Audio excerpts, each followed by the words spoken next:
আপু আর দুলাভাই ধাক্কা দিয়ে বাসর ঘরের ভিতর প্রবেশ করালো। আমি ঢুকে নীলার দিকে তাকিয়ে যা দেখলাম তা বিশ্বাস করার মতো না। দেখি নীলা সিগারেট টানছে। নীলা বলল, জামাইবাবু, কি খবর? সামনে ইলেকশন, ভোট কিন্তু আমাকে দিতেই হবে। আমার মাথায় আকাশ ভেঙে পড়ল। এ আমি কি শুনছি? আমি বললাম, কি বললা তুমি? বলছি আমি নির্বাচন করছি, ভোট আমাকে দিতে হবে। তুমি নিশ্চয়ই মজা করছো। মজা করার কি আছে? আমি সত্যিই নির্বাচনে দাঁড়াচ্ছি। তুমি না এসব ছেড়ে দিয়েছো? এইসব তো করেছি তোকে বিয়ে করার জন্য। তোকে বিয়ে করে ফেলেছি, এখন আমাকে আর দেখে কে?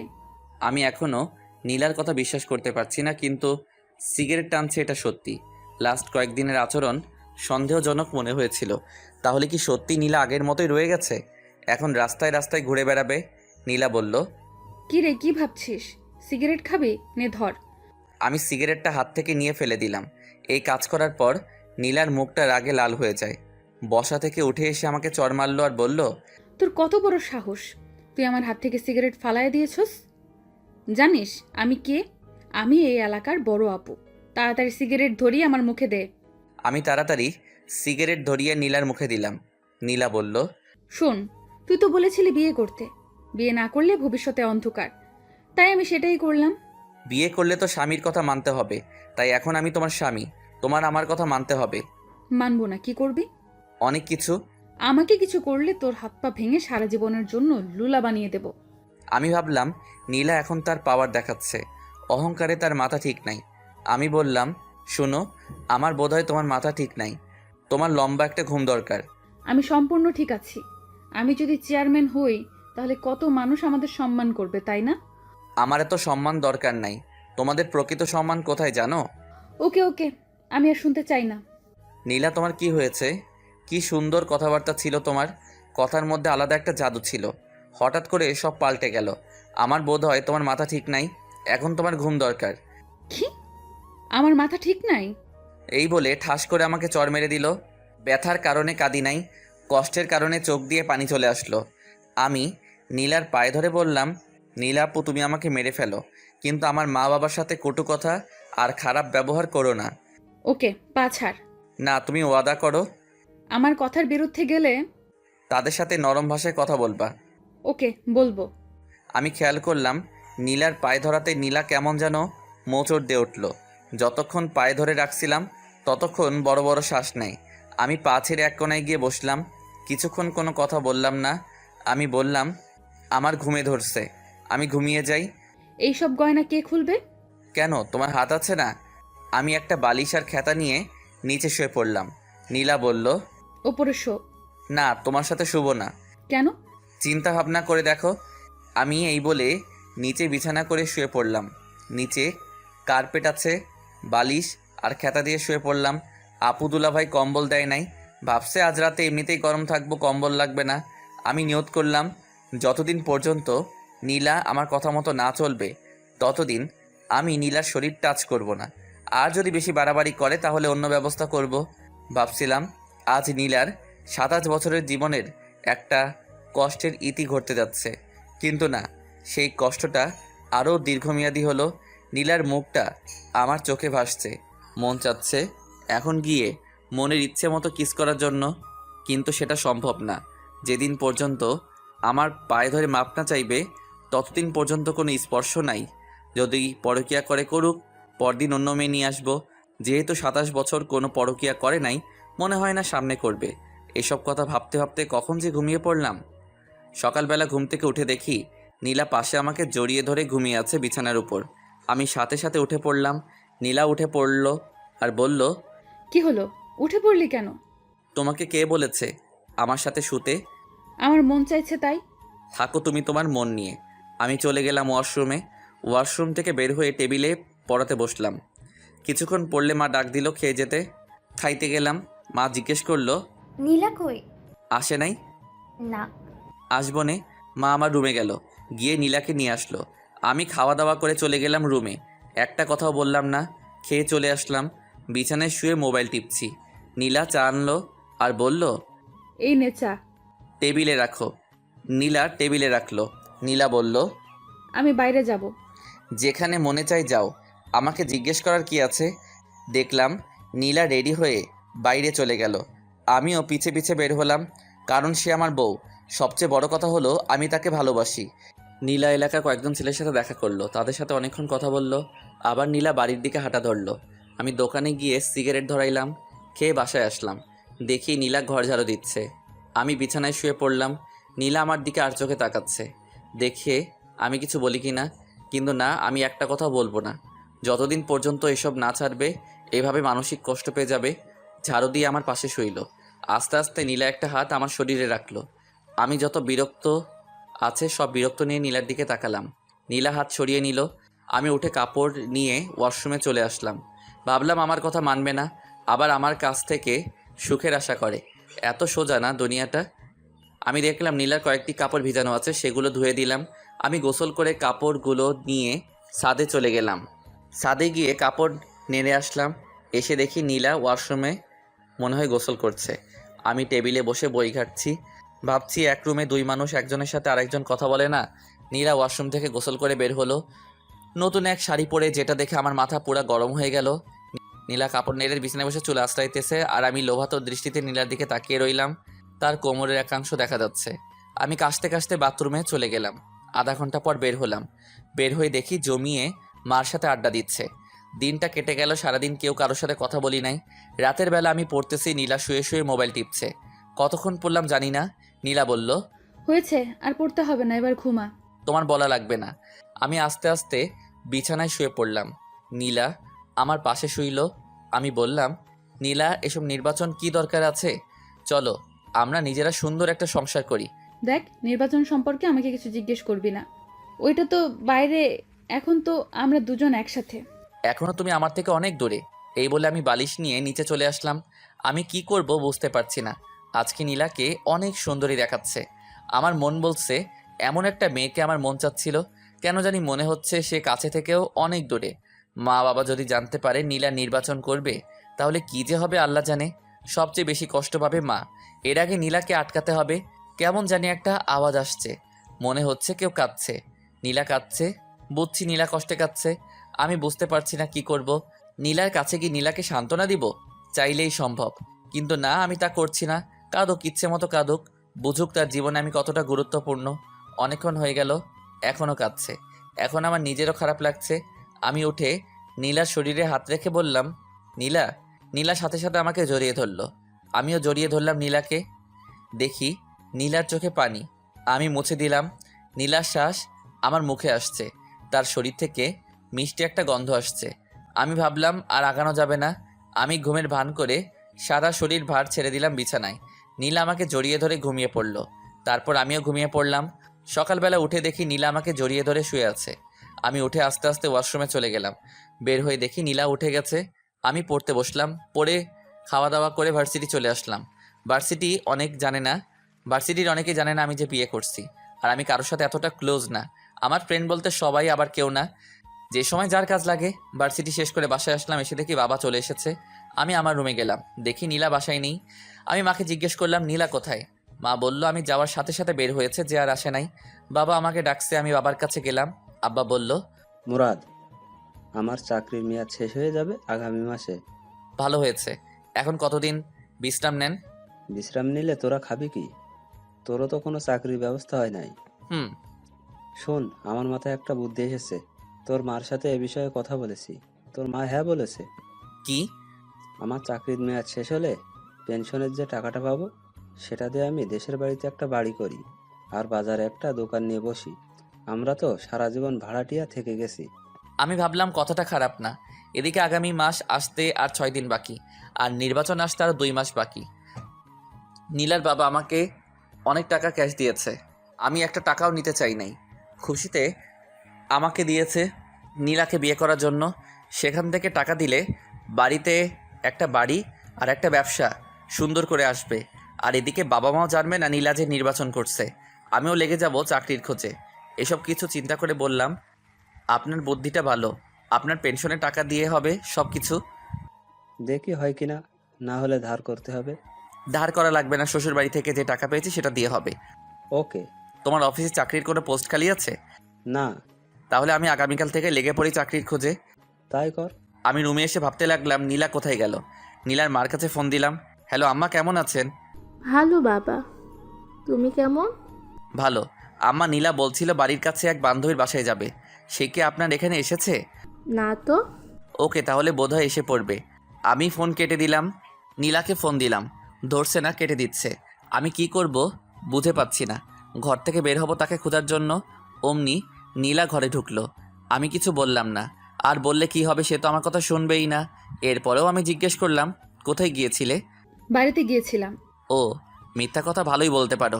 যেখানে মনে চায় সেখানে যাব, তোকে বলতে হবে? এমন কথা শুনে আমার মেজাজ গরম হয়ে যায়। আমি কানে কানে গিয়ে বললাম, রাতে তাহলে কাঁদিস, তোর খবর আছে। দেখবো নে তুই কি করস। ওকে। মা নীলাকে ডাক দিল। নীলা চলে গেল। আমি একটু বাইরে বের হলাম।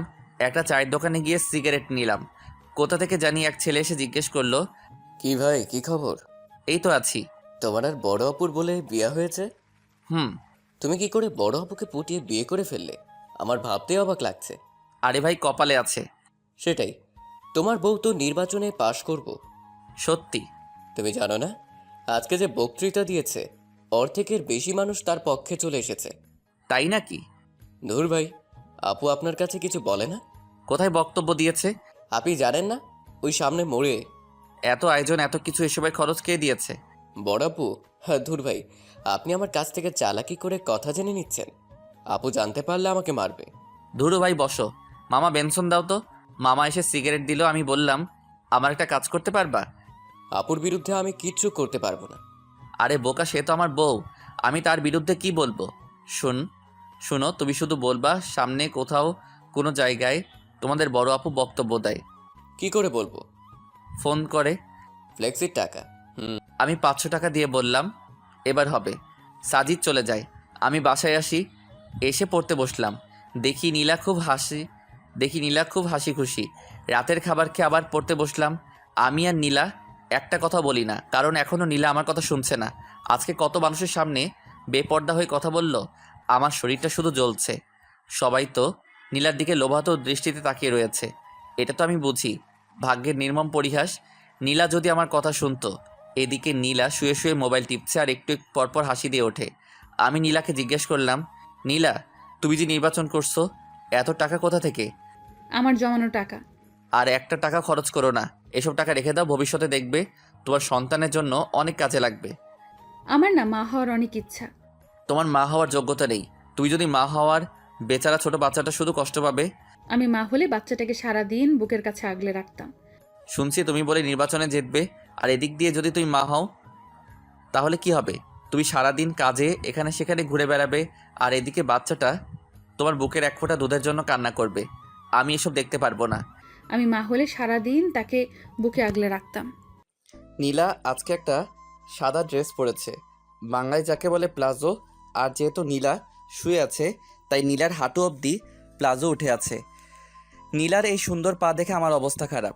আমি আস্তে আস্তে কাছে গেলাম, গিয়ে নীলার পাটা ঢেকে দিলাম। আমি বললাম, নীলা, আমি তোমাকে অনেক ভালোবাসি। আমিও তোকে অনেক ভালোবাসি। তাহলে তুমি আমার কথা শুনছো না কেন? আমি একটা প্ল্যান হাতে নিয়েছি, সেই প্ল্যানটা আমি যে করে হোক কমপ্লিট করব। নীলা, তুমি কেন বুঝছো না? যদি মা বাবা জানতে পারবে তুমি নির্বাচন করছো, তাহলে বুঝতেই পারছো মা কতটা কষ্ট পাবে। যেই মাকে তুমি বিয়ার কথা বলাতে মা সাথে সাথে রাজি হয়ে যায়, তোমাকে কতটা বিশ্বাস করে। একটু ভুলের জন্য সব শেষ হয়ে যাবে। আমাকে একজন বলেছে অনেকজনে অনেক কথা বলবে, এসব কথায় কান্না দিতে। সকল স্বামী তার স্ত্রীর ভালো চায়, আমি কখনো তোমার খারাপ চাই না। নীলা, এসব হলো ছেলে মানুষের কাজ। তোমার উচিত আমাদের সংসার কিভাবে সুন্দর করা যায় সেটা চিন্তা ভাবনা করা। যা তো এখান থেকে তুই, আমার ভালো লাগছে না। আমি জানি নীলা, আজকে তুমি কোথায় গিয়েছো। জানলে ভালো। কেন নীলা, তোমার কি একটু জানের ভয় নেই? আছে। তাহলে এত মানুষের সামনে বেপর্দা হয়ে কিভাবে কথা বললে? ধুর, আমি অনেকক্ষণ প্র্যাকটিস করেছি। আর আমাকে কেউ মেরে ফেলবে নাকি? তুমি একা একা চলো, আমার ভয় করে। তাহলে তুই আমার সাথে চল। নীলা, তুমি আমাকে ভালোবাসো? হুম। যদি আমি তোমাকে ছেড়ে চলে যাই তাহলে তুমি কষ্ট পাবে না? ছেড়ে যাবে মানে? যেখানে যাস সেখান থেকে তোকে বের করে আনবো। নীলার এমন কথা শুনে আমার চোখ দিয়ে পানি পড়ছে। এ কি, তুই কাঁদতেছিস দেখি? তোমার কথা শুনে কাঁদছি। তোর কষ্টটা বল। হয়তো তোমার সুখের দিনে আমি থাকবো না, আর আমার সুখের দিনে তুমি থাকবে না। কেন? ইস নীলা, তুমি যদি আমার কথা বুঝতে আমি তোমার সাথে না থাকতে পারলেও তোমার ছায়া হয়ে থাকবো। মানে? মানে বুঝতে হবে না, এখন ঘুমাও। আমি বালিশ নিয়ে নিচে আসবো। নীলা বলল, উপরে শো, নিচে অনেক ঠান্ডা। ওকে। আমি নীলার উল্টো দিকে মুখ ফিরে শুয়ে রইলাম। ঘুম আসছে, ঘুমিয়ে পড়লাম। নীলার যে করেই হোক নির্বাচন দাঁড়াবে এবং পাশ করে ও নিজের নাম সারা দেশে ছড়িয়ে দিবে। এখন যদি যে কোনো বাধা সে উপেক্ষা করবে, রাস্তাঘাটে হাঁটলে কত সম্মান করবে মানুষ। মুরাদের আবদার নীলা বুঝতে পারে, কিন্তু নীলাকে নির্বাচনে দাঁড়াতেই হবে। নীলা ভাবছে নীলা নির্বাচনে পাশ করলে মুরাদ দেখবে তার কত সম্মান। তার আগে যেভাবেই হোক তাকে টিকে থাকতে হবে। নীলা আবার ভাবে সে কোনো ভুল করছে না তো, কিন্তু লোকের সমর্থনে সব ভুলে যায় নীলা। নীলা বুঝতে পারছে মুরাদ খুব কষ্ট পেয়েছে। মনে মনে নীলা ভাবে আর মাত্র 2টা মাস, তারপর দেখতে পাবে তোমার আর কোনো কষ্ট থাকবে না। নীলারও ঘুম পাচ্ছে। নীলা জানে এখন মুরাদের শরীরে হাত দিলে মুরাদ রাগ করবে, তাই নীলা মুরাদের শরীর ঘেঁষে ঘুমানোর চেষ্টা করলো। আস্তে আস্তে নীলা মুরাদের শরীর জড়িয়ে ধরলো। শেষমেশ মুরাদকে জড়িয়ে ধরে ঘুমিয়ে পড়ল। সকালবেলা ঘুম থেকে উঠে দেখে মুরাদ পড়ছে। নীলা অনিচ্ছা সত্ত্বেও কেন জানি পিছন থেকে জড়িয়ে ধরলো। মুরাদও নীলার হাতটা নিয়ে নীলার হাতে চুমু খেলো। আর কিছুক্ষণ পর নীলা ওয়াশরুমে চলে আসলো। একেবারে গোসল করে বের হলো। ছাদে কাপড় নাড়তে যাবে। 3 তলা থেকে 4 তলায় উঠলো। 4 তলায় এক মহিলার কাণ্ড দেখে নীলা থমকে যায়। দেখলো একটা বাচ্চা ছেলেকে চোখে মুখে চুমু দিয়ে বলল, যাও বাবা, বাবার সাথে স্কুলে যাও। আর বাচ্চাটা বলল, বাই মা। যাওয়ার সময় বাচ্চাটা মার গালে চুমু খেলো। শেষমেশ টাটা দিতে দিতে বাচ্চাটা চলে গেল। নীলা পুরো কাজটা দেখলো। দীর্ঘ একটা শ্বাস ফেলে মনে মনে বলল, ইস, আমার যদি এরকম একটা বাচ্চা থাকতো। পেটের দিকে হাত দিয়ে পেটের মধ্যে হাত বুলিয়ে দেয় নীলা। মুরাদ, তুই কেন বুঝতে পারস না আমার মনের কথা? আমাকে একটা বাচ্চা দে, কসম করে বলছি তার কোনো কষ্ট আমি হতে দিব না। নীলা আবার ভাবে মুরাদ হয়তো ঠিকই বলছে, এসব তো ছেলে মানুষের কাজ। আমার কাজ তো ঘরের ভিতর। আমি 2টা-3টা বাচ্চা নিয়ে সুখের ঘর করব। নীলা নিচে এসে দেখলো মুরাদ কলেজে চলে গেল। নীলা নিয়ত করে ফেলেছে এসব বাদ দিয়ে মুরাদের কথা মতো চলবে। নীলা ঘর থেকে বের হলো অফিসে গিয়ে নিজের পদ বাতিল করতে। বাসা থেকে বের হয়ে হাঁটা ধরলো। কিছুক্ষণ যাওয়ার পর কোথা থেকে জানি এক মেয়ে এসে বলল, আপু, আপু, আমার বাড়ির সামনে, প্লিজ আপু, আমার সাথে একটা ছবি তুলেন। বলতে পারবো আমি চেয়ারম্যান আপুর সাথে ছবি তুলেছি। সবাই আমাকে বস মানবে আপু, প্লিজ। ওকে ওকে, তোলো। মেয়েটা ছবি তুলে বলল, আপনার আমাকে খুব ভালো লাগে। আমার ফ্যামিলির সবাই আপনাকে ভোট দেবে। Thank you. হেঁটে কেন, রিক্সা দিয়ে যান। আসলে শরীরটা বেড়ে যাচ্ছে তো তাই। ওকে আপু, চলেন, আপনাকে এগিয়ে দেই। চলো। মেয়েটা আর নীলা হাঁটছে। সামনে দিয়ে যে যায় সেই লম্বা করে একটা সালাম দেয়। নীলা হাসি মুখে তাদের বিদায় দেয়। আরও কিছুক্ষণ হাঁটার পর 6-7টা মেয়ে নীলাকে ঘিরে ধরল। আরও 10-12 জন ছেলে এসে হাজির হলো। পুরো একটা দল হয়ে গেল। একসময় মিছিল শুরু হয়ে গেল। মিছিলের মধ্যে আরও মানুষ যোগ দিতে থাকে। পরে মোটামুটি বড় একটা মিছিল হয়ে যায়। অনেকক্ষণ সবাই বড় আপুর পক্ষে মিছিল করে। এক জায়গায় এসে এক রেস্টুরেন্টে নিয়ে সবাইকে কিছু খাওয়াইয়া তাদের বিদায় দিল। নীলা বাড়িতে চলে আসে। এসে ফ্রেশ হয়ে শুয়ে ভাবতে লাগলো, কোথা থেকে কি হয়ে গেল। যে জায়গায় গিয়ে না করে আসবে এসবের মধ্যে আমি আর নাই, সেখানে গিয়ে বড় এক মিছিল করে আসলো। এত মানুষের সারা কিভাবে নীলা ফেলে দিবে। এখন কত সম্মান, পরে জানি কত সম্মান হবে। বের হলেই মানুষ ঘিরে ধরবে। তখন মুরাদ বুঝতে পারবে আমি এত কষ্ট করেছি। তখন হয়তো মুরাদ আমাকে একটা বাচ্চা নেওয়ার সুযোগ দিবে। আমি নীলার মনের ভিতরে ঢুকে যাওয়ার চিন্তাভাবনা করছি। নীলার সব কাজে রেসপন্স করব, কিন্তু আসল কাজটা করব না। আমি বুঝতে পারছি এভাবে নীলার সাথে আর বেশি দিন থাকা যাবে না। ভার্সিটি থেকে এসে দেখি নীলা ঘুমাচ্ছে। তার মায়াবী মুখটা কি সুন্দর করে তাকিয়ে আছে। আমি অনিচ্ছা সত্ত্বেও নীলার কপালে চুমু খেলাম। নীলা পাশ ফিরে আবার শুয়ে পড়ল। আমি ফ্রেশ হয়ে নীলাকে ডাক দিলাম, নীলা, আমার খিদা লাগছে। দাঁড়াও, আমি নিয়ে আসছি। নীলা একটু পর আমার জন্য খাবার নিয়ে আসে। আমি খেলাম। আমি বললাম, নীলা, তুমি আজকে মিছিল করেছো? কেন? যাতে নির্বাচনে পাশ করতে পারি। ওকে, তাহলে তুমি নির্বাচন নিয়েই থাকো। মুরাদ, রাগ করিস না, আমি এখান থেকে বের হতে পারবো না। ওকে, তোমার যা ইচ্ছা তাই করো। আমি বিকালের দিকে ছাদে গেলাম। গিয়ে দেখি জ্যোৎস্না। আমি বললাম, জ্যোৎস্না আপু কেমন আছেন? ভালো, তুমি? ভালো। কেমন চলছে তোমার দিনকাল? এই তো মোটামুটি। আমার সামনে বিয়ে। ভালো। আপু, আমার একটা সমস্যা, যদি একটু হেল্প করতেন। কি বলো? নীলা খালি নির্বাচন করে, এই নিয়ে তাকে আমি প্রতিদিন বোঝাই, কিন্তু সে কোনো কথা কানে নেয় না। আপনি যদি একটু হেল্প করতেন। যে তার স্বামীর কথা শুনে না, তাহলে অন্য আরেকজনের কথা কি শুনবে? তারপরে একটু কথা বলে দেখবেন। ওকে। আমি যাই। হুম। আমি চলে আসি। কি করব কিছুই মাথায় আসছে না। এভাবে 1 সপ্তাহ চলে গেল। বাবা গ্রামে চলে যায়। গ্রামের বাড়িতে নতুন বাড়ি হলে মাও চলে যাবে। নীলা জিজ্ঞেস করলে বলি বাড়িতে বেড়াতে গেছে। আমি এই বিষয়ে নীলার কাছ থেকে সম্পূর্ণ গোপন রাখি। আর সেই নির্বাচন নিয়ে ব্যস্ত। এদিকে টাইম দেওয়ার কোনো প্রশ্নই আসে না। নীলাকে কেমন জানি লাগে। তার সাথে কথা বলা, হাসাহাসি এখন আর ভালো লাগে না। এখন কেন জানি নীলাকে বিরক্তিকর মনে হয়। আমি আস্তে আস্তে নীলার সাথে কথা বলা কমিয়ে দিলাম। ওই তো আগামীকাল সারাদিন নীলার সাথে একটা কথা বলি নাই। বুঝতেই পারছেন এটা কতটা কষ্টকর। নীলাকে অনেক বোঝালাম, শেষমেশ যেই কদু সেই লাও। আমি ভাবলাম নীলার মা বাবার সাথে এই বিষয়ে কথা বলতে হবে। আমি সময় করে চলে আসি নীলার বাড়িতে। দেখি তার মা বাবা দুজনেই বাড়িতে। হঠাৎ নীলাকে ছাড়া আমাকে দেখে তারা অবাক হয়ে যায়। নীলার মা বলল, বাবা, তুমি এমন সময় একা? নীলা কোথায়? নীলা বাড়িতে। আম্মা আব্বা কিছু কথা আছিল। কি বলবা বলো? নীলারে নিয়ে একটা সমস্যা হচ্ছে। কি সমস্যা? আসলে নীলা খালি নির্বাচন করে।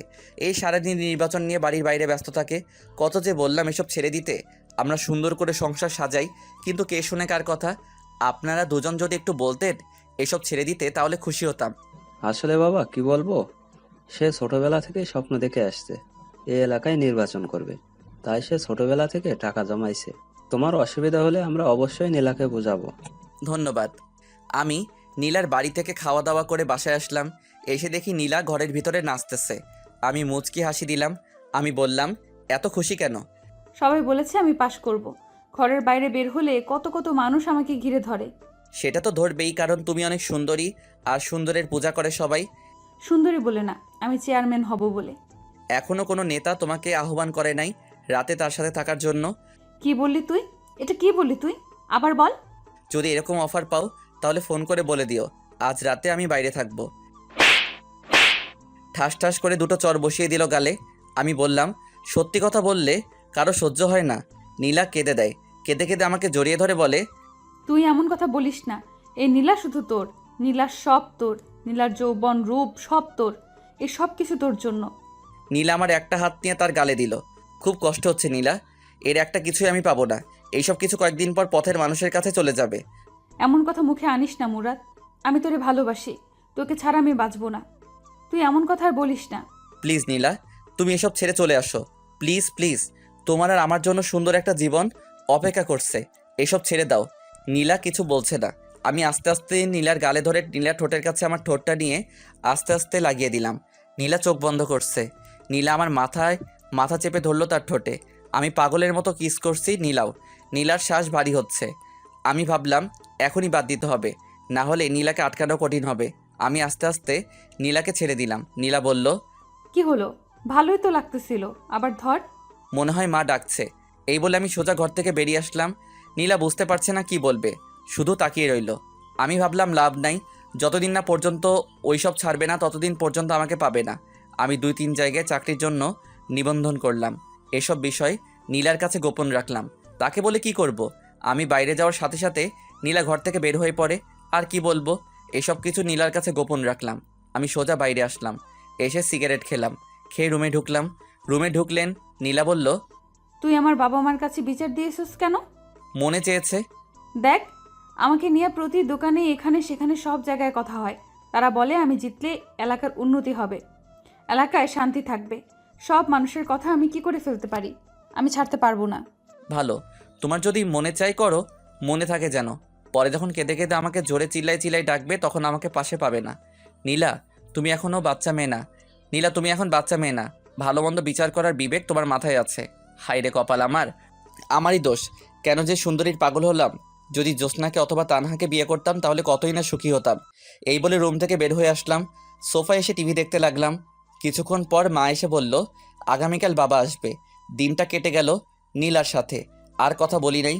পরদিন বাবা এসে আমাকে ডাকা শুরু করলো। আমি গেলাম বাবার কাছে। একটা কাগজ ঢিল দিয়ে বলল, এসব কি মুরাদ? আমি কাগজ ধরে দেখি নীলার নির্বাচনের পোস্টার। তার মানে বাবা জেনে গিয়েছে নীলা নির্বাচন করছে। বাবা আবার বলল, কোথায় তোর বউ? আস্তে বাবা, আমার কথা শোনো। কি শুনবো? আমি জানি নীলা নির্বাচনে দাঁড়াচ্ছে। কি বলবি তুই? নীলা নির্বাচনে দাঁড়াচ্ছে, তার সাহস কত? তার মাকে ফোন দে। এমন আলেকি মেয়ে আমাদের দরকার নেই। শোনো, আমি তোমাদের বুঝিয়ে বলি। বাবা, আমি জানি না যে নীলা নির্বাচনে দাঁড়াচ্ছে। বাসরাতে সে আমাকে বলে, তখন যা হওয়ার হয়ে গেছে, এখন তো আর কিছু করার নাই। আমি নীলাকে অনেক বোঝালাম, কিন্তু কে শুনে কার কথা। আব্বা মা যা হওয়ার হয়ে গেছে, তোমরা কোনো টেনশন করো না, আমি বিষয়টি দেখছি।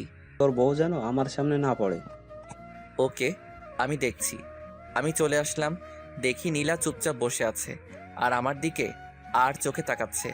আমি হাসি মুখে বললাম, তোমাকে কিছু বলবো না, তোমার যা মনে চাই করো। নীলা কিছু বলল না। আমি চুপচাপ বেলকনিতে গিয়ে বাইরে তাকিয়ে রইলাম। নীলা আমার পাশে এসে দাঁড়ালো আর বলল, তোকে আমি কষ্ট দিতে চাইনি মুরাদ। আমার কষ্ট তো কিছুই না, মা আর বাবা অনেক দুঃখ পেয়েছে তোমার এই অপ্রত্যাশিত কাজে। সরি। সরি বলে কি লাভ? সরি বললে কি আর তুমি এসব থেকে ফিরে আসবে? তুমি তো বুঝতে পারছো না, সবাই তোমাকে কি সম্মান করবে। বলবে দেখো দেখো চেয়ারম্যানের জামাই। সব ছেলেরা তোমাকে দেখে হিংসা করবে। নীলা, তুমি এখনো ছোট রয়ে গেছো। আমার জায়গায় যদি অন্য কেউ থাকতো, তাহলে এতদিনে তুমি এতদিনে কি? চেয়ারম্যান হয়ে যেতে। আমি যে ভালো সেজন্য তোমাকে বাধা দিচ্ছি। শুনো, এখন তুমি গিয়ে আমার মার কাছে আর বাবার কাছে মাপ চাইবা, বলবা আর আমি নির্বাচনে দাঁড়াচ্ছি না। বলবো না। বলবা না? না না না। আমি আমার হাত উঠাইলাম চর দিতে, কিন্তু কোনো এক টানে আর পারলাম না চর মারতে। নীলা বলল, মারলি না চর, দেখতাম তোর কত সাহস। এখন যদি আমি একটা ফোন করি তাহলে শত শত ছেলে চলে আসবে। আমি চাইলে তোকে মেরে বুড়িগঙ্গা নদীতে ফেলে দিতে পারি। আমি মোবাইল দিয়ে বললাম, এই নাও, এখন তোমার ছেলেদেরকে ফোন দাও, তারা আসুক, এসে আমাকে মেরে বুড়িগঙ্গায় ভাসাই দিক। তুই কি ভাবছিস আমি পারবো না? তুমি আবার না পারতে পারো। আমি কানে কানে গিয়ে বললাম, পারলে করে দেখা। আমি সেখান থেকে চলে আসলাম। আমার আর ভালো লাগছে না। এখন থেকে আর নীলার সাথেই শুব না। আজ 1 সপ্তাহ হলো নীলার সাথে শুই না। আমি আমার মতো, নীলার মতো। এদিকে আমার চাকরির ইন্টারভিউর জন্য কল আসলো। এদিকে বাবা মা চলে গেল গ্রামের বাড়িতে। যাওয়ার আগে নীলাকে কয়েকবার বললাম বাবা মার কাছে মাফ চাইতে, কিন্তু কে শুনে কার কথা। এখন আমি আর নীলা একা। আমি ইন্টারভিউ দিলাম। আমার আগের রেজাল্ট ভালো ছিল বলে চাকরিটা হয়ে গেল, কিন্তু সমস্যা একটাই, বাসা থেকে অনেক দূরে। আমি সকালে যাই, বিকালে আসি। নীলা ভাবে আমি ভার্সিটিতে যাই। কিছুদিন পর সন্ধ্যার সময় বাসায় ঢুকলাম, দেখি নীলা আর 5 জন ছেলে, 1 জন মেয়ে বসে আড্ডা দিচ্ছে। তাদের একজনের হাতে সিগারেট, নীলাও সিগারেট খাচ্ছে। আমি ঘরে ঢুকলে নীলা বলল, এ হলো আমার স্বামী মুরাদ। মাঝখান থেকে একজন ছেলে বলে উঠল, বড় আপু, আপনি বিয়ে করে ফেলেছেন? আমরা তো জানি না। আসলে সবই কপাল। আর মুরাদ কিন্তু খুব ভালো ছেলে, কেউ তার সাথে বেয়াদবি করবি না। ওকে আপু, আমাদের কাজটা বুঝিয়ে দেন। নীলা আমাকে বলল, মুরাদ তুই একটু ঘরে যা। ওকে। আমার মাথা পুরো গরম হয়ে আছে, কিছু বলবো না তাকে। আমি ভাবলাম এভাবে আর চলতে পারে না। আরে, আমার তো একটা সম্মান আছে। চেয়ারম্যান হওয়ার পর সবাই বলবে, দেখো দেখো চেয়ারম্যানের জামাই, কিন্তু সেটা বলবে টিটকারি করে। ভাবলাম আজ নীলাকে শেষবারের মতো বলবো, তারপর অন্য কোনো রাস্তা দেখতে হবে। নীলা তাদের সাথে কথা বলে অনেকক্ষণ। এই ফাঁকে আমি তাদের জন্য হালকা নাস্তা নিয়ে যাই। নীলার অহংকারে শেষ নাই। নীলা তাদের ছোটোখাটো মিটিং শেষ করলো। আমি পড়তে বসলাম। রাতে খাওয়ার জন্য নীলা আমার জন্য বাইরে খাবার আনে, আমি খেলাম। ভাবলাম আজ একসাথে শুই। আমি শুলাম তাড়াতাড়ি, কারণ সকালে অফিসে যেতে হবে। দেখি নীলা মোবাইল টিপছে। আমি বললাম, নীলা, বলো। মোবাইল রাখো। ওকে বলো। নীলা, তোমার নির্বাচন আর কতদিন আছে? আর মাত্র 15 দিন। ভালো, তোমাকে শেষবার ওয়ার্নিং দিচ্ছি। তুমি কি এখান থেকে বের হতে পারবে? না, কতবার বলবো? তাহলে শোনো, এসব ছেলে পেলে নিয়ে ফ্ল্যাটে আসবা না। কেন? আমি না করছি তাই। ওকে, তোমার যা ইচ্ছা। আমি বিছানায় শুয়ে ঘুমিয়ে পড়লাম। পরদিন সকালে উঠে গেলাম অফিসে। অফিস শেষ করে অফিসের আশেপাশে বাসা খুঁজতে লাগলাম। নীলার মুরাদের একই ঘ্যান ঘ্যান, আর ভালো লাগে না। প্রতিদিন একই বিষয় নিয়ে কথা বলে। ভালো হয়েছে তার বাবা মা চলে গেছে, না হলে কত বাধার সম্মুখীন হতে হতো।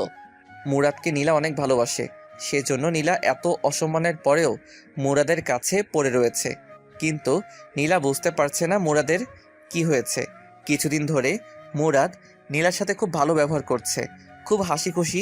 সব কাজে রেসপন্স। নীলা বুঝতে পারলো মুরাদ তাহলে এতদিনে সব কিছু বুঝতে পারছে। ওই তো সেদিন নীলার মিটিং করে আসতে দেরি হয়েছিল।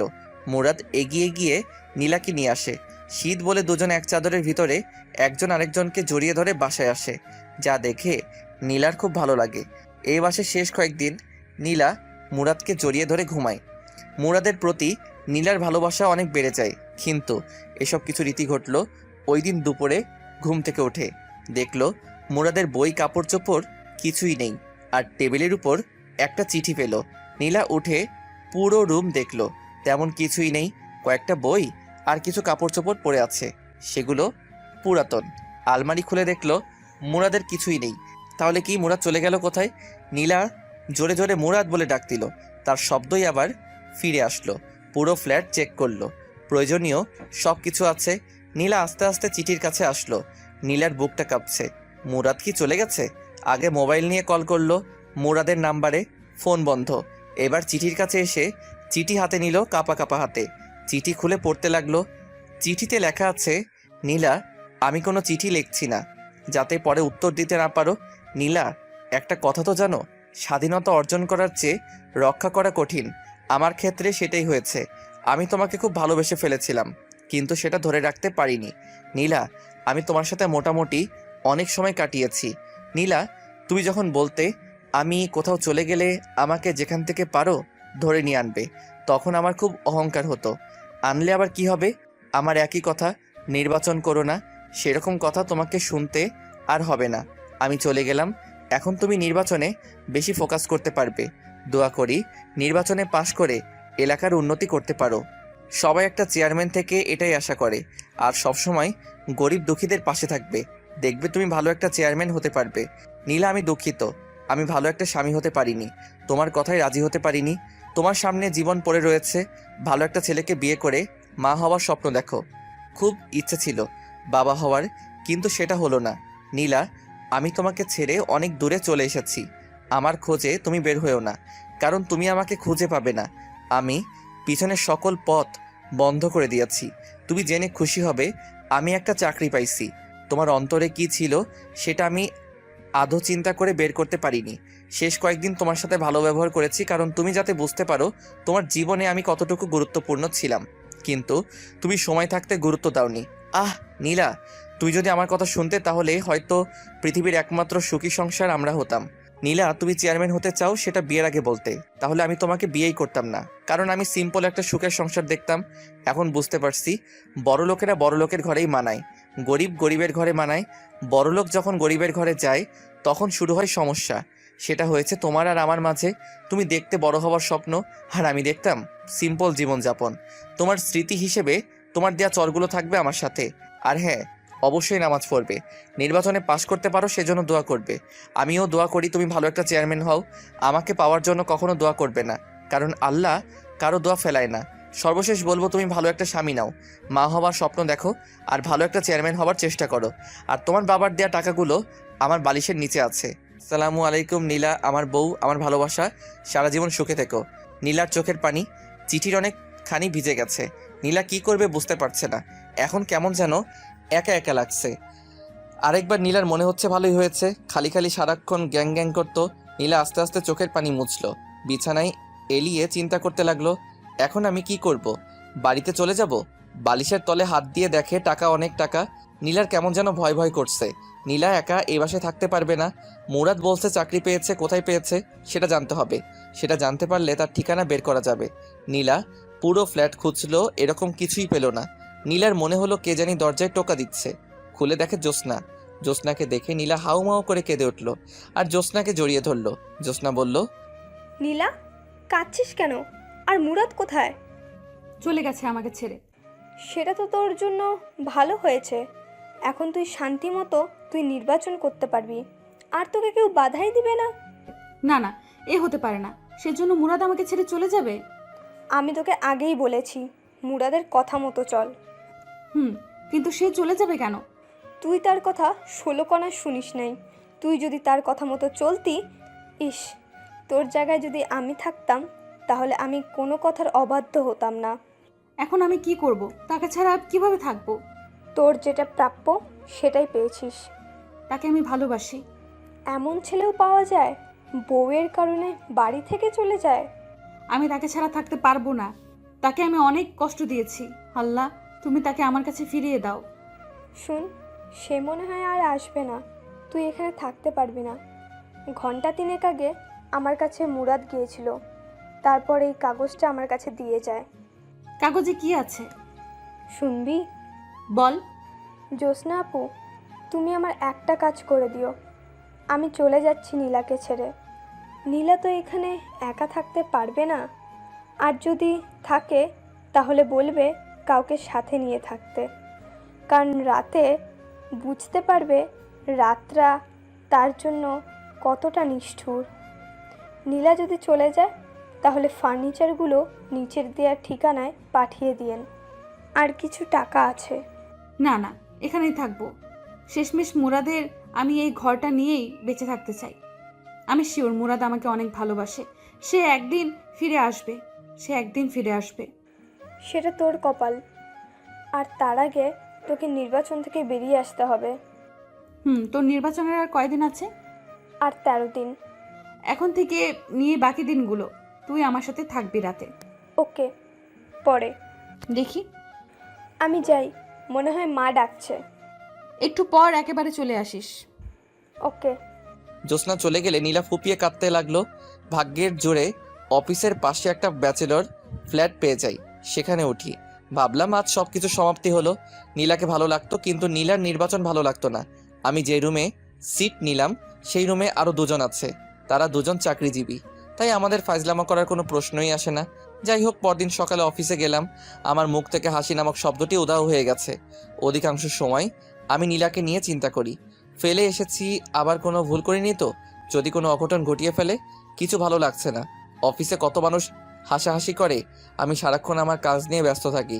সারাক্ষণ নীলার মুখটা সামনে ভাসে। অফিসের ম্যানেজার সবাইকে ডাক দিল, আমিও গেলাম।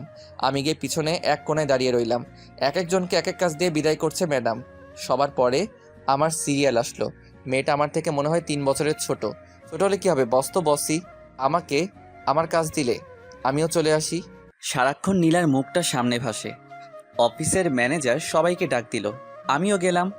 আমি গিয়ে পিছনে এক কোণায় দাঁড়িয়ে রইলাম। এক একজনকে এক এক কাজ দিয়ে বিদায় করছে ম্যাডাম।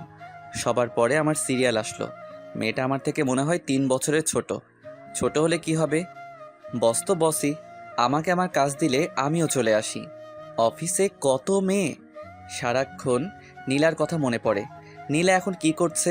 মনে হয় কাঁদছে, আবার মনে হয় সে তো এখন খুশিতে নাচছে, কারণ তাকে বাধা দেওয়ায় আর কেউ নেই। ধুর, যেটা চলে গেছে সেটা গেছেই, এখন কাজে মনোযোগ দেই। অফিস শেষ করে রুমে এসে গোসল করে খাওয়া দাওয়া করে শুয়ে রইলাম। কিছুক্ষণ শুয়ে থাকার পর পাশের একজন বলল, তার নাম সাজ্জাদ। ভাই, আপনি এরকম সব সময় নীরব আর গোমরা করে রাখেন কেন? কোনো সমস্যা? আমাদের বলেন, দেখি হেল্প করতে পারে কিনা। ভাই, আপনার কি বউ আছে? হ্যাঁ ভাই। তার কথা আপনার মনে পড়ে না? হ্যাঁ, মনে পড়ে, প্রতিদিন কথা বলি। আজকে তো কয়েকবার কথা বললাম। ভাই, আমি আমার বউকে সারা জীবনের জন্য ছেড়ে চলে এসেছি, তাই ভাই তার কথা চিন্তা করি। কেন ভাই, আপনি আপনার বউকে ছেড়ে চলে এসেছেন? ভাই, শখের বশে এক সিনিয়র আপুকে বিয়ে করেছিলাম। বিয়ের পর তার কথা আমি শুনতাম, কিন্তু সে আমার কথা শুনতো না, তাই ছেড়ে চলে এসেছি। Very interesting. আমরা দেখি যত কম বয়সী মেয়ে, আর তুমি কিনা সিনিয়র আবুকে বিয়ে করো।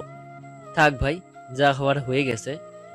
এখন সামনে ফোকাস করেন, দেখবেন আরো ভালো মেয়ে কপালে আসবে। আমি পড়তে বসলাম, কারণ আমাকে ভার্সিটি শেষ করতে হবে। এটা বেসরকারি, যে কোনো সময় চাকরি চলে যেতে পারে। পরদিন অফিসে গেলাম, সারাদিন অফিস করলাম, কারোর সাথে কথা বলিনি। সবাই টিফিন করে আর আমি নীলার কথা চিন্তা করি।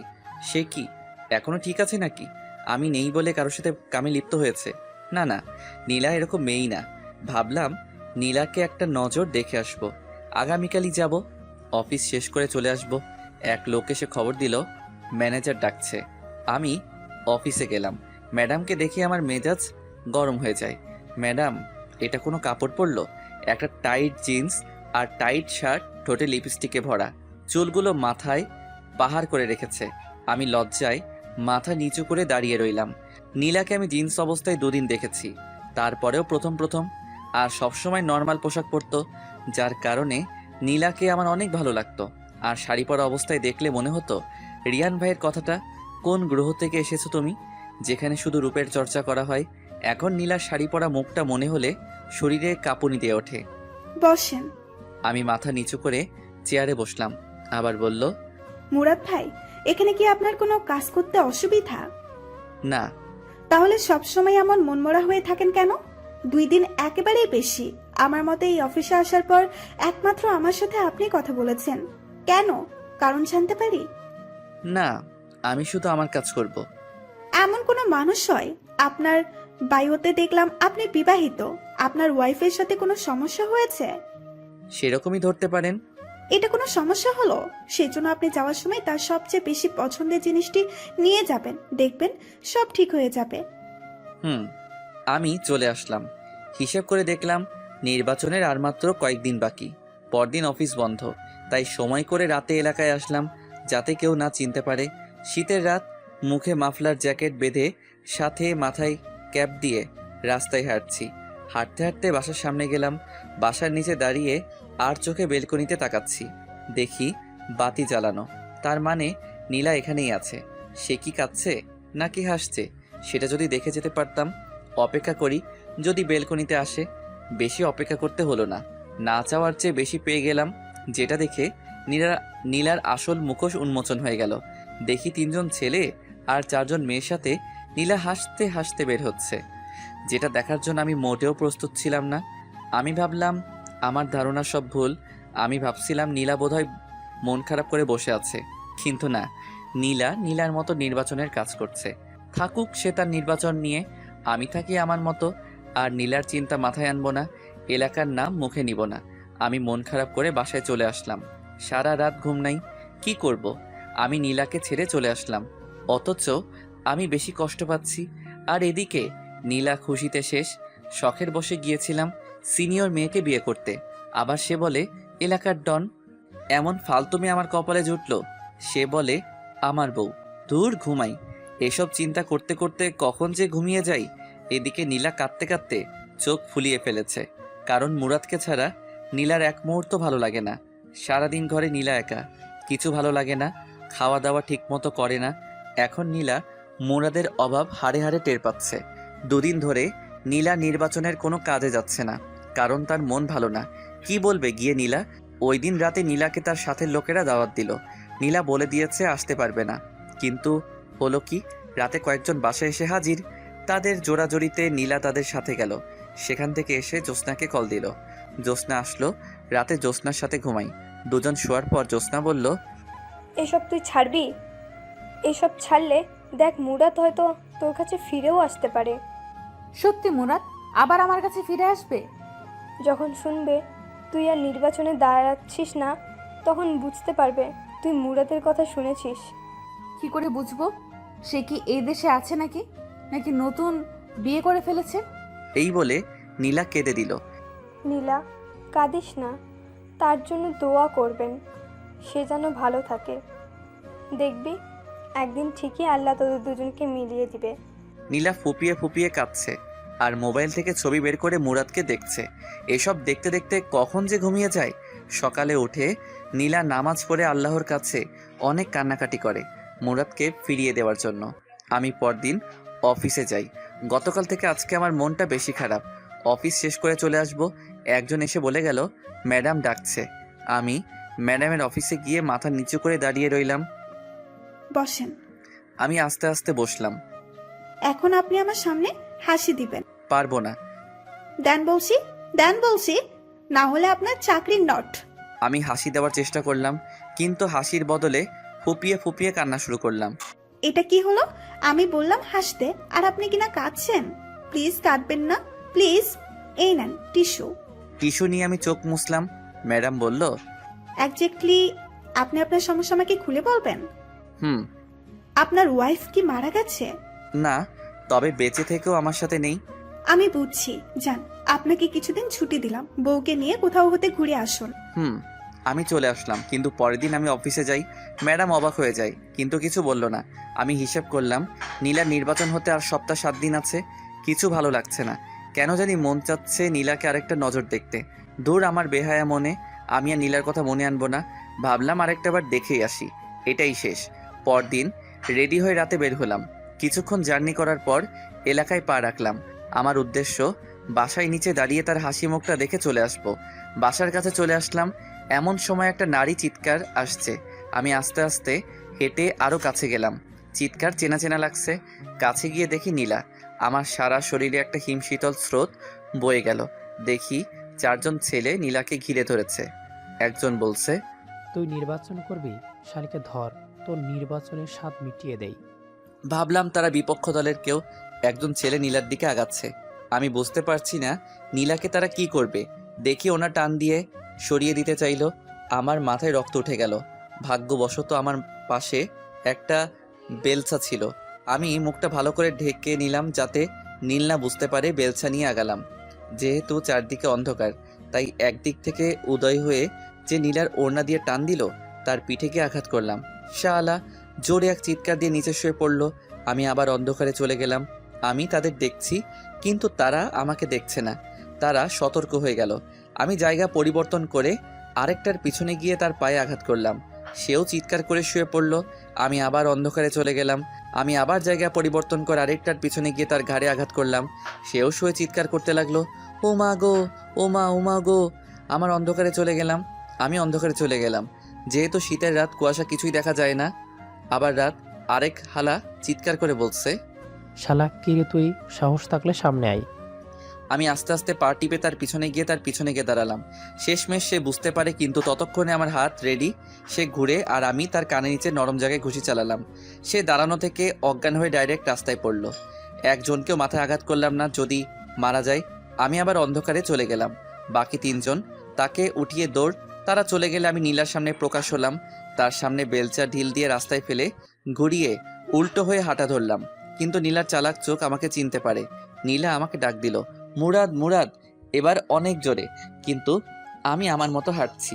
নীলা কাঁদে আর ডেকেই যাচ্ছে, মুরাদ, মুরাদ, আমার কথা শোনো। কিন্তু আমি আমার হাঁটা থামালাম না, কারণ পিছনে ফেরার টাইম নেই। আস্তে আস্তে নীলার মুরাদ, মুরাদ ডাক মিলিয়ে গেল। আমি আমার গন্তব্যের দিকে রওনা দিলাম। মুরাদ ডাক ডেকেই যাচ্ছে নীলা, কিন্তু কে শুনে কার কথা। নীলা বাসায় এসে বিছানায় শুয়ে কাঁদতে লাগলো। কাঁদছে আর বলছে, আমি কি দোষ করছিলাম? কেন তুই আমাকে এত বড় শাস্তি দিচ্ছস? কে জানি দরজায় টোকা দিল। খুলে দেখে জ্যোৎস্না। জ্যোৎস্নাকে দেখে হাউমাউ করে কেঁদে উঠল। বলল, মুরাদ ছিল ওটা। মুরাদ আমার কাছে আসছিল, আমাকে শয়তানগুলোর হাত থেকে রক্ষা করেছে। কোথায় সে? কই? কখন দেখছিস? আমাকে বুঝিয়ে বল। আমি ডাক্তারের দোকান থেকে আসছিলাম ওষুধ নিয়ে। তখন 4 জন ছেলে আমাকে ঘিরে ধরলো। আমি জোরে জোরে চিৎকার করতে লাগলাম। তখন কোথা থেকে জানি এক ছেলে তাদের মাইর দিল। ছেলের মায়ের সামলাতে না পেরে তারা চলে যায়। আমি ভালো করে খেয়াল করে দেখি ওটা মুরাদ। আমি কতবার যে ডাকলাম মুরাদ, মুরাদ বলে, কিন্তু সে আসলো না। আবার কাঁদা শুরু করলো নীলা। জ্যোৎস্না নীলাকে সান্ত্বনা দিতে লাগলো, দেখছিস, মুরাদ সারাক্ষণ তোর উপর চোখ রাখছে। তুই ভালো করে চল। আমি যে কাঁদছি কষ্টে, সে কি শুনতে পাচ্ছে না? হয়তো। আর কাঁদিস না, ঘুমা, দেখবি সব ঠিক হয়ে যাবে।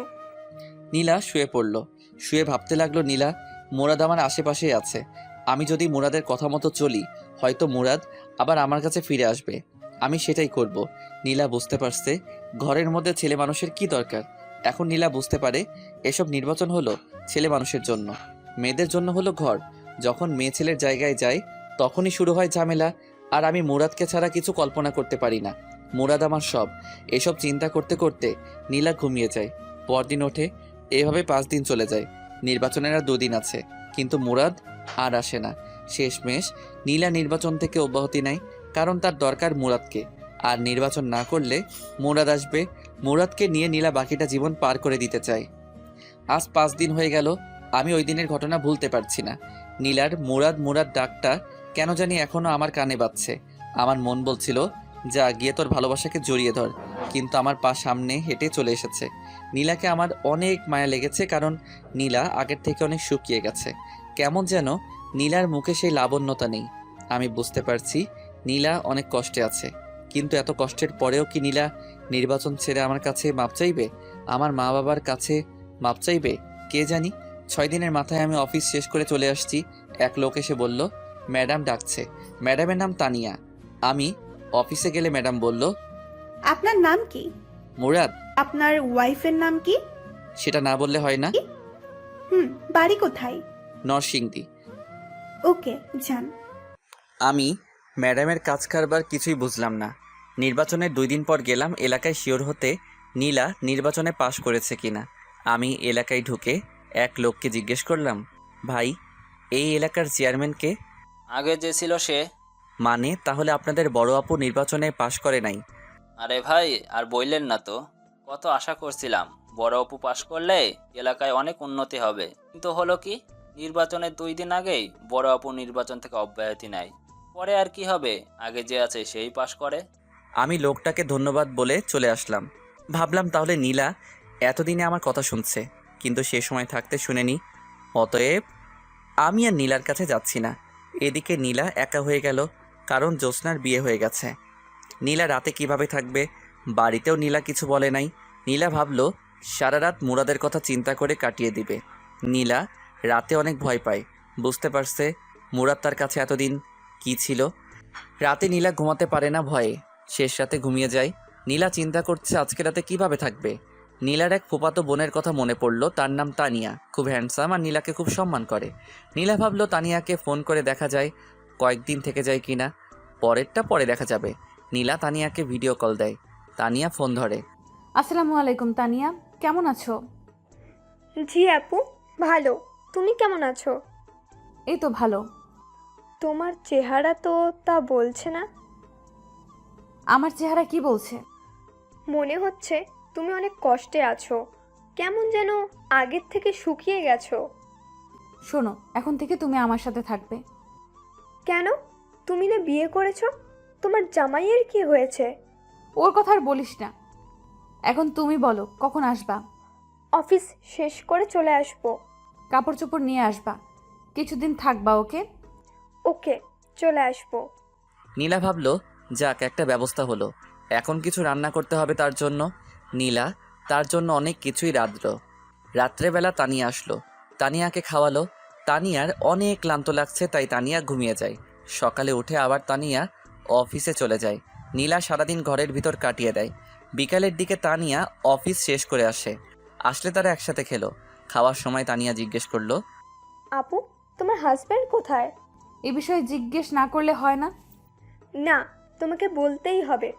তুমি আগের থেকে অনেক চেঞ্জ হয়ে গেছো। সব সময় তোমার মুখে আগে হাসি লেগে থাকতো, এখন তোমার কি অবস্থা হয়েছে? দিন দিন শুকিয়ে কাঠ হচ্ছ, ঠিক মতো খাওয়া দাওয়া করো না। এটা নিশ্চয়ই তোমার পিচ্চি হাজব্যান্ডের কারণে। সে কোথায়? খাওয়ার পর তোমাকে বলি। ওকে। খাওয়া দাওয়া করে দুজনে বিছানায় বসলো। তানিয়া বলল, এবার বলো। সে আমাকে ছেড়ে চলে গেছে। কি? এটা কি করে সম্ভব? সারা জীবন শুনে এসছি স্বামীর জ্বালায় মেয়েরা বাপের বাড়ি চলে যায়। এ তো দেখি পুরো উল্টো। তুমি কি এমন করেছো যার কারণে তোমাকে ছেড়ে চলে যেতে হলো তাকে? তার কোনো দোষ নেই, সব দোষ আমার। আমি তার কথা শুনিনি। বুঝছি। তুমি এখানে কেন পড়ে রয়েছো? সে যেহেতু তোমাকে ছেড়ে চলে গিয়েছে, তাহলে তুমিও বাড়ি চলে যাও। একা একা ভয় করে না? করে। যদি সে আবার ফিরে আসে সে অপেক্ষায় বসে আছি। ও, আমার ঘুম ধরেছে। শুয়ে পড়ো। তানিয়া শুয়ে পড়ল। নীলাও শুয়ে পড়ল। তানিয়া জিজ্ঞেস করলো, আপু তোমার হাজবেন্ডের নাম কি? মুরাদ। তার বাড়ি জানি কোথায়? নরসিংদী। আপু তার একটা ছবি দাও তো। নীলা মুরাদের একটা ছবি দেখায়। তানিয়া তাদের কাহিনী সব বুঝতে পারে। এদিকে নীলা আপু মুরাদের জন্য কেঁদে কেঁদে শেষ, আর ওদিকে মুরাদ নীলা আপুর জন্য কেঁদে কেঁদে শেষ। এখন দুজনকে মিলিয়ে দেওয়ার দায়িত্ব তানিয়ার। তানিয়া চিন্তা করলো নীলা আপুকে কিছু বুঝতে দিবে না, দুজনকে সারপ্রাইজ দিবে। তানিয়া বলল, আপু তুমি তো সারাদিন ঘরে বসেই থাকো, আগামীকাল চলো না আমার অফিসে। না রে, আমি যেতে পারবো না। চলো না প্লিজ, তোমার অনেক ভালো লাগবে। কখন আসবে? যাব, গিয়ে 1 ঘন্টা পরে চলে আসবো। ওকে। সকালবেলা মন চাইলে না, যেতেই হবে। ওকে। নীলা ঘুমিয়ে যায়। সকালে উঠে নাস্তা করে তানিয়ার সাথে চলে আসে তানিয়ার অফিসে। গিয়ে তানিয়া যে অফিসে বসে কাজ করে সেখানে গিয়ে বসলো। তানিয়া বলল, আপু তুমি একটু বসো, আমি আসছি। ওকে, তাড়াতাড়ি চলে আসিস। ওকে। একটু বসলো নীলা। কে জানি অফিসে প্রবেশ করলো। নীলার পাশের চেয়ারে বসলো। নীলা মাথা নিচু করে বসে আছে, ভালো লাগছে না। একটু বসলো, ভাবলো উঠে বাইরে চলে যাবে, কিন্তু নীলার নাকে পরিচিত একজনের ঘ্রাণ আসছে। বুকের ভিতর কেমন যেন চিনচিন করে উঠল। মনে হচ্ছে পাশের লোকটার কাছ থেকে। নীলা আস্তে আস্তে মাথা উঁচু করে আর চোখে লোকটার দিকে তাকালো। তাকিয়েই অবাক হয়ে গেল, এ তো দেখি মুরাদ। নীলার চোখটা বিশ্বাসই করতে পারছে না। পাশে বসা ছেলেটা মুরাদ। শিওর হতে ডাক দিল, মুরাদ, মুরাদ, মুরাদ। ডাকে আমার ঘুম ভেঙে যায়। স্বপ্নে দেখতেছিলাম নীলা আমাকে ডাকছে। চোখ খুলে দেখি সাজ্জাদ ভাই ডাকছে। বলল, ভাই কখন থেকে ডাকছি, ওঠেন না। ভাই স্বপ্ন দেখছিলাম। আমি বুঝছি, স্বপ্নে দেখছিলাম বউ তোমাকে ডাকছে, সেই জন্য উঠতে মন চায় না। আপনি কি করে বুঝলেন? ভাই এমন আমার অনেক হয়েছে। ও, অভিজ্ঞতা আছে আপনার। আমি ফ্রেশ হয়ে খেয়ে অফিসে চলে আসলাম। একটু পর একজন এসে বলল, তানিয়া ম্যাডাম ডাকে। আমি অফিসের সামনে আসলে একজন বলল, ভিতরে গিয়ে বসতে, ম্যাডাম আসবে। আমি ভিতরে ঢুকে দেখি এক চেয়ারে একটা মেয়ে বসে আছে। আমি মেয়েটার দিকে না তাকিয়ে চুপচাপ বসে পড়লাম। অনেকক্ষণ হয়ে গেল, ম্যাডাম আসছে না, কিন্তু কেমন যেন একটা ঘ্রাণ আমার নাকে আসছে। কেন জানি মনে হচ্ছে এটা নীলার শরীরের ঘ্রাণ। তার মানে পাশের মেয়েটা নীলা। আমি তাকাতে যাব, কিন্তু ততক্ষণে মেয়েটা মুরাদ বলে ডাক দিল। আমি তাকিয়ে দেখি আসলেই নীলা। আমি যেন একটা শকড খেলাম। আমি কি বলবো কিছুই বুঝতে পারছি না, শুধু তাকিয়ে রইলাম। নীলাও আমার দিকে তাকিয়ে রয়েছে, কিছু বলছে না। অনেকক্ষণ পার হয়ে গেল। আমি খেয়াল করলাম নীলার মুখের রং পাল্টে যাচ্ছে। নীলা চেয়ার থেকে উঠে আমার শার্টের কলার ধরে কষিয়ে 2টা চড় দিল। আমি ফ্যাল ফ্যাল করে তাকিয়ে রইলাম, মুখে কথা বলার শক্তি হারিয়ে ফেললাম। নীলা অফিসের দরজা আটকে দেয়। বুঝতে পারছি আজকে আমার খবর আছে। দীর্ঘ 1 মাস পর আমাকে পেয়েছে, হাতে নাতে এত সহজে আমাকে ছাড়বে না। নীলা লাফ দিয়ে আমার মাথার চুল ধরে টেনে নিচে নামালো। আমাকে নুইয়ে আমার পিঠে মারতে থাকে আর বলতে থাকে, বল বল, কেন আমাকে ছেড়ে চলে আসলি? আমি কি দোষ করেছিলাম? বলছি প্লিজ আর মেরো না। তুই না আমাকে ছেড়ে চলে আসছুস, তাহলে বেঁচে আসুস কেন? তোমার কারণে। মিথ্যা কথা। তাহলে এতদিন আসুস নাই কেন? কারণ তুমি আমার কথা শুনো নাই। সেজন্য চলে আসবি তুই? পিঠে আরেকটি কিল দিয়ে আমাকে জড়িয়ে ধরলো আর কাঁদতে লাগলো। আমি বললাম, কাঁদছো কেন? এখন তো আমাকে পেয়ে গেছো। এটা তো সুখের কান্না। আমি ভাবতে পারি নাই আমি চলে যাওয়ার পর তুমি এতটা কষ্টে থাকবে। আমি ভাবছিলাম তুমি আরও হাসি খুশিভাবে নির্বাচন কমপ্লিট করবে আর আমাকে সারা জীবনের জন্য হারাবে। আসলে তুই চলে যাওয়ার পর তোর মর্যাদা বুঝতে পারি। মুরাদ, তুই আমাকে ক্ষমা করে দে। আমি তোকে অনেক কষ্ট দিয়েছি। তুমি যদি প্রথমে আমার কথা শুনতে, তাহলে হয়তো এতটা কষ্ট করতে হতো না। তুই আমাকে আবার ছেড়ে চলে যাবি? যদি আমার কথা না শুনো। ওকে। এখন আর কেঁদো না। হুম। তোমার শরীরের কি অবস্থা? কি সুন্দর পরীর মতো ছিল আমার নীলা, এখন শুকিয়ে কি হয়েছ? তোর জন্য আমার এই অবস্থা হয়েছে। তোমার ফার্স্ট কাজ হলো আমার মা বাবার কাছে ক্ষমা চাওয়া। সত্যি মুরাদ, তোর মা বাবাকে আমি অনেক কষ্ট দিয়েছি। বল, কবে তোর গ্রামের বাড়িতে যাবি? সামনের সপ্তাহ। আমার গ্রাম অনেক ভালো লাগে। গিয়ে আমরা অনেক দিন থাকবো। আমি সরি, ওই দিন রাতে আমি তোমার ডাক শুনিনি। ওই দিন যদি তুই না থাকতি তাহলে হয়তো আর আমাকে পেতি না। এখন তোমাকেও আমি পেয়েছি, তুমিও আমাকে পেয়েছো, আর কোনো কষ্ট নেই। আমি আমার কপাল নীলার কপাল একসাথে করলাম। নীলার চোখে পানি, আমার চোখেও পানি। আমি নীলার মাথায় ধরে আবার আমার বুকে টেনে নিলাম। নীলাও আমাকে জড়িয়ে ধরে শক্ত করে। আবার নীলা কেঁদে দেয়। আবার যদি আমাকে ছেড়ে চলে যাস তাহলে আমাকে আর জীবিত পাবি না। ওকে, আমি তোমাকে ছেড়ে চলে যাব না, কিন্তু তুমি তোমাকে মারার অনুমতি দাও। তুই আমাকে মেরে ফেলিস, তবুও আমাকে ছেড়ে চলে যাস না। প্রিয়জন পাশে না থাকার বেদনা আমি বুঝতে পেরেছি। এই তো লক্ষ্মী মেয়ে। আমি নীলার চোখ মুছে দিলাম, চেয়ারে বসালাম, দরজা খুলে দিলাম। একটু পর তানিয়া প্রবেশ করলো। আমি বুঝতে পারছি এসব তানিয়ার কাজ ছিল। মনে মনে তানিয়াকে অনেক ধন্যবাদ। তানিয়া এসে বলল, আপু আমাকে আর তোমার সাথে থাকতে হবে না তো? নীলা হেসে বলল, আপাতত না, সময় হলে বলবো। সময়টা কখন? পেটে বাচ্চা হলে? যা শয়তান। ম্যাডাম, আপনি তো কিছুদিন আগে বলেছিলেন বউকে নিয়ে কোথাও ঘুরে আসতে। সেই ছুটিটা আমি আগামী সপ্তাহ চাই। মুরাদ ভাই, এটা কিন্তু ঠিক না। দেশ না। আগামী সপ্তাহ, কিন্তু এখন না। হুম। যান, এখন মন দিয়ে কাজ করেন। আমি চলে আসলাম। আমি অফিস শেষ করে নীলাকে নিয়ে শপিং মলে গিয়ে তার জন্য বোরকা কিনলাম। সেখান থেকে বোরকা পরিয়ে আমার মেসে গেলাম। গিয়ে নীলাকে সাজ্জাদ ভাইয়ের সাথে পরিচয় করিয়ে দিলাম। সাজ্জাদ ভাই নীলাকে কতগুলো উপদেশ দিয়ে দেয়। আমি আমার জরুরি জিনিসপত্র নিয়ে বাসায় আসলাম। নীলাকে বোরকা অবস্থায় আরও বেশি সুন্দরী লাগে। নীলাকে বললাম বোরকা পরে ঘর থেকে বের হতে, আর আগের সব কিছু ভুলে যেতে, সামনে ফোকাস করতে। সে আমার কথায় সায় দেয়। বাসায় আসলে নীলা আমাকে রান্না করে খাবার দেয়। আমি খেয়ে দিয়ে আমি রুমটা গোছালাম যেভাবে আগের মতো ছিল। আমি রাতে নীলা বিছানায় শুইলাম। যেহেতু অনেক দিন পর, তাই নীলাকে শরীরে ধরতে কেমন যেন লজ্জা লাগে। আমি ঘুমিয়ে গেলাম। সকালে সব লজ্জা চলে যায়। দেখি নীলা আমাকে জড়িয়ে ধরে ঘুমাচ্ছে। তার মিষ্টি মুখটা আমার দিকে তাকিয়ে আছে। আমি নীলাকে ডাক দিলে সে উঠে ফ্রেশ হয়ে রান্না করে। আমি খাওয়া দাওয়া করে অফিসে চলে গেলাম। অফিস থেকে এসে দেখি নীলা একটা গোলাপি কালার শাড়ি পরেছে, যেটা দেখে আমার মাথা এমনি ঠিক নেই, তাও আবার তার শরীর থেকে মিষ্টি একটা গন্ধ আসছে, আর তার একাংশ দেখা যাচ্ছে। আমি কোনো চিন্তা না করেই তার কোমরে ধরে তাকে টান দিয়ে বুকে আনলাম। তার মিষ্টি গোলাপি ঠোঁটে চুমুর প্রলেপ এঁকে দিলাম অনেকক্ষণ। নীলা আমাকে টেনে নিয়ে বিছানায় ধাক্কা দিয়ে ফেলে দেয় আর বলে, তুই না আমাকে অন্য একটা জগৎ থেকে ঘুরিয়ে নিয়ে আসবি? আমার শরীর আনচান সেখানে যাওয়ার জন্য।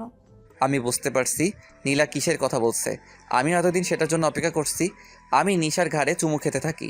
আমি আস্তে আস্তে নিচে, বাকি কাজটুকু নীলা সেরে ফেলে। ভাবলাম এত ফেতনার ভিতরেও নীলা নিজেকে সম্পূর্ণ ঠিক রেখেছে। আমরা সন্ধ্যার সময় শুইলাম, উঠলাম। পরের দিন সকালে নীলা বলল, এই জিনিসটা এত মজা, এত সুখ, আগে যদি জানতাম তাহলে আমি তোর কথার কখনো অবাধ্য হতাম না। আমি আরো 10 বছর আগে বিয়ে করে ফেলতাম। তখন কিন্তু তুমি আমাকে পেতে না। তা ঠিক। এখন বলো কি খাবে? সেটাও বলে দিতে হবে। না এখন না, আমি নাস্তা তৈরি করছি, খেয়ে অফিসে যাও। ওকে। আমি অফিসে চলে আসি। পরের সপ্তাহ আমরা গ্রামের বাড়ি আসি। সেখানে 1 সপ্তাহ থাকি। নীলা মা বাবার পায়ে ধরে মাপ চায়। নীলাকে ক্ষমা করে দেয়। সপ্তাহে একটা পরীক্ষা, তাই ভার্সিটি পরীক্ষা দিয়ে শেষ করলাম। আরও ভালো কোম্পানিতে চাকরির আবেদন করলাম। কিন্তু তানিয়ার রিকোয়েস্টে সেই অফিস থেকে গেলাম। কিন্তু আমার প্রমোশন হয়।